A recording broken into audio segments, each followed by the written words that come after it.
Hello everyone and welcome to a tech survey for August 2011. I haven't done a tech survey in a long time, so this will be very interesting, and I haven't really read the questions either, so this is my sort of first time seeing the questions. I think the camera's actually on a bit of a wonk at this position, but the lighting is quite weird at this time of day.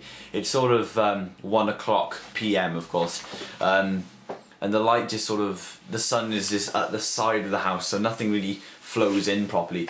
But anyway, today I'm going to answer these few questions. I'm going to try and make it pretty quick, straight to the point, and not ramble too much. So this tech survey has been sent to me by Josh. His YouTube link will be in the video description, as usual. Remember, if you do send me a tech survey, then your link will be left in the description. It's basically a free bonus shout out if you think about it.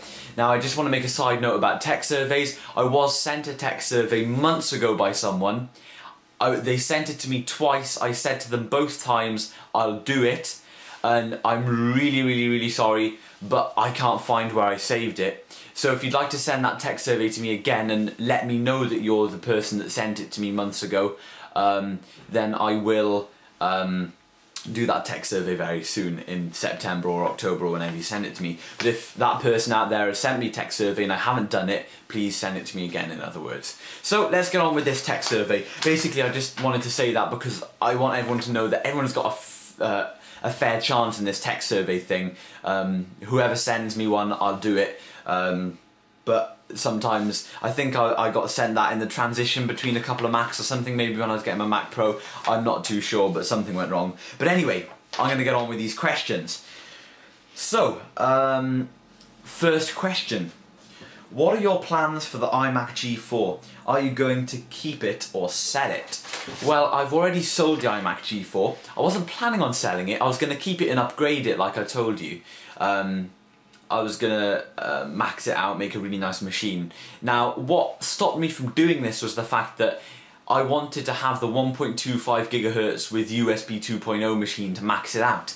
I felt it was pointless maxing out a lower spec machine. It had 1.1 and 1 gigahertz. Of course, it was a bargain, but if I was gonna max out a machine, I'd like to get it max as I can get it, kind of thing. So I was still gonna do it, but I didn't have as much motivation as I would have liked. And someone down the road offered me 130 quid for it, so I took that straight away because I didn't have to pack it up for eBay or anything, so it was a super easy sale. So that's the history of the G4. I did use it for a little bit, pretty nice machine, but alongside my Mac Pro, the speed difference was just too significant and I couldn't use both machines at the same time. Next question, would you say that your gaming PC could outperform your Mac Pro? This is quite an interesting question actually, and something that a lot of people are quite curious in. The basic specs of both machines then, my Mac Pro is an 8-core system. It's got 2 quad-core Xeon processors in it. It's got 4 gigs of DDR2 800, and it's got a Radeon X1900 XT 512 meg. The gaming PC is a quad-core, that's one AMD Phenom X4 955 Black Edition, 3.2 gigahertz, overclocked, or is it overclocked at the moment? I don't know, but sometimes overclocked to 3.6 gigahertz or whatever. It's running the Radeon 6870 Hawk, that's an overclocked card, 930 megahertz on the core, and it's got 4 gigs of 1333 megahertz DDR3. So the gaming PC uses a lot newer hardware. When it comes to raw processing power, the Mac Pro wins. I think the previous Xeon chips do outperform the AMD Phenom X4 chips. The Mac Pro seems to chew through things a lot quicker, but it's not a fair comparison because one's on OS X and one's on Windows, and you can't really run a fair test on both a Mac and a PC when it comes to things like rendering in Final Cut, because you simply can't get Final Cut on a PC. There are tests that you could run, I guess, comparing some Adobe products maybe, but I haven't got the facilities to run those tests. I don't own the Adobe suite for PC. So basically what I'm trying to say is I don't know, but I think my Mac Pro is quicker. Graphically, my PC thrashes my Mac Pro simply because the graphics card in my Mac Pro is now a good 4 years old.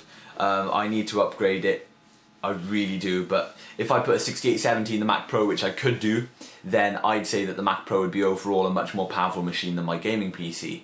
You have to remember as well, my gaming PC isn't a high-end rig by any means. That's probably the reason why a 2008 Mac Pro can beat it. If I would have spent £1,000 and gone with a Sandy Bridge processor, 8 gigs of RAM, a 6970, whatever, and made an ultimate machine, then I think the Mac Pro would be pretty much left in the smoke of the PC, because, I mean, it's a 2008 Mac Pro and technology moves on so fast. But saying that, the Mac Pro is an extremely fast machine. It's everyone's dream Mac. So, okay, moving on. Have you thought about getting an iMac G5, PowerPC or Intel? Well, there's a little bit of confusion when it comes to the iMac G5s. There isn't an Intel version of the iMac G5. The reason it's called an iMac G5 is because it uses a PowerPC G5 chip. The iMac G5 Intel, which is what some people call it, is basically the white iMac, the first Intel iMac. Now, if I have to answer the iMac G3 question, the G5 question, sorry, I would never buy an iMac G5 PowerPC because it's extremely unreliable. The screens are unreliable, they overheat, they're basically slow, and they're a lot of money for a machine that's now outdated. Would I buy a white Intel iMac? In the right situation, yes, I would. I have considered it for things like the studio and whatnot. I think they're very nice Macs and they're a pretty good price. However, some of them are becoming a little unsupported now when it comes to the older Core Duo ones. But yeah, that's basically my thoughts on them. I don't think I'll ever buy a newish iMac. I'm not too sure though. I've kind of, maybe G4 was my limit, I'm not too sure. Next question is, what is your favourite Mac? I'd have to say the Mac Pro, simply because it's the best Mac I've ever had, of course. It's the best Mac out there. Not that I've got the best Mac Pro, but you know, the Mac Pro as a whole is the best Mac out there. It's done everything for me, and it continues to do everything for me every single day without fault. And that's with running older hardware like the X1900 and stuff like that. So I'd have to say the Mac Pro. Have you been offered partnership with YouTube? Would you accept it? Yes, I have been offered partnership, and yes, I will be accepting it. There's just a few things I need to overcome first, and there's a few things that I'm waiting for before that. Are you into games like World of Warcraft and StarCraft 2? Simple answer, no. That's basically that. Have you considered buying a G4 Cube? Yes, I have considered it. I've not considered it to the extent where I start looking on eBay for items that I'd like to bid on. Basically, a G4 Cube is a lot of money for what you end up with. You end up with an unusable machine because it's a very slow machine. What are the G4 Cubes now? I think they're 400 megahertz, 500 megahertz G4s, single G4s. Very slow machines. Can be used for basic things. But for the same price, you can go out and get a nice dual MDD, which is also a G4, and it'll take you very far, much further than a Cube. But most people buy the Cube just for the design anyway. So that's my thoughts on the Cube. Will you be getting the new iPhone? I won't be getting the new iPhone brand new. If it turns up on a good deal, yes, then I'll go for it. But I'm happy with my 3GS, and I've also heard it runs quicker under iOS 5. I'm not sure if that's true, but I hope it does, because if I do suffer any slowdown, then I'll get extremely frustrated, because my phone seems to be slightly sluggish under iOS 4, which is not surprising. Next question on the list. Do you think you could cope without a Mac for a whole month and just use a PC? Interesting question, and something that I don't think I'd know until I tried it. If you're talking about my gaming PC, let's say for example I had to use that for a month instead of my Mac Pro, I think I would be able to manage, because my gaming PC is extremely stable.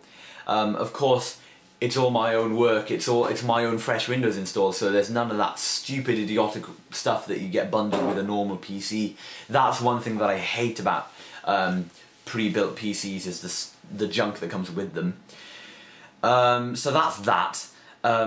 As far as apps and stuff go, there's all sorts of Windows apps out there to do the same as Mac stuff, and vice versa. I don't think I'd struggle there after finding the alternatives, but I think I would get frustrated, simply because I think like a Mac, I don't think like a PC.